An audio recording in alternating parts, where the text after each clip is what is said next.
Hi, this is Freedom from Condo Planet. I want to welcome you to another episode of our video series on Mississauga condos for sale. Today I want to talk to you about what are condo bylaws. The condo bylaws are voted in by the owners of the building and they are passed and approved by the board of directors. These are rules that are passed to help improve the management and maintenance of your condo building.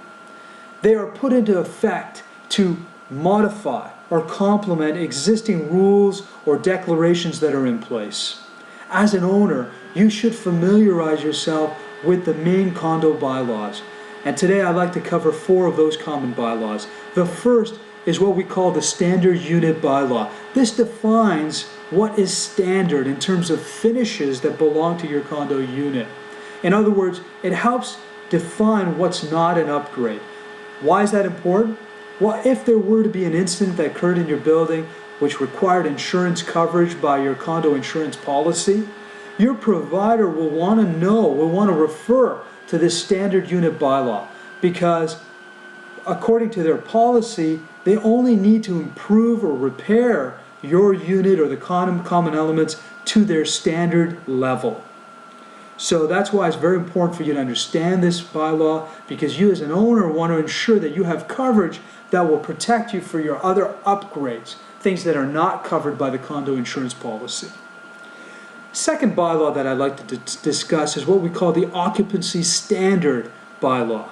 This helps define the maximum occupancy per unit, usually also stipulated and affected by the number of bedrooms that you have in your unit.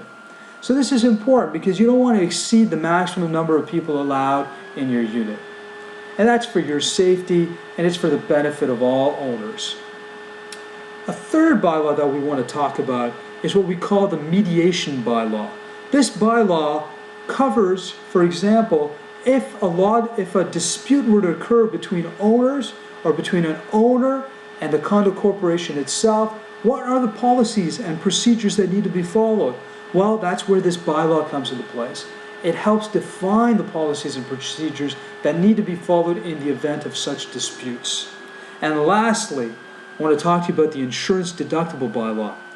This helps define if an incident were to occur in the building that required coverage by the condo insurance policy, who is responsible for the deductible? If damage were to occur, whether by accident or willfully, by a unit owner or resident or their guests, they need this bylaw will help define who's responsible to pay that initial deductible. And that pretty much summarizes the 4 major bylaws that we wanted to address in this episode. If you have any further questions or concerns, you can always reach us here at condoplanet.ca. Thanks for tuning in. Have yourself a wonderful day.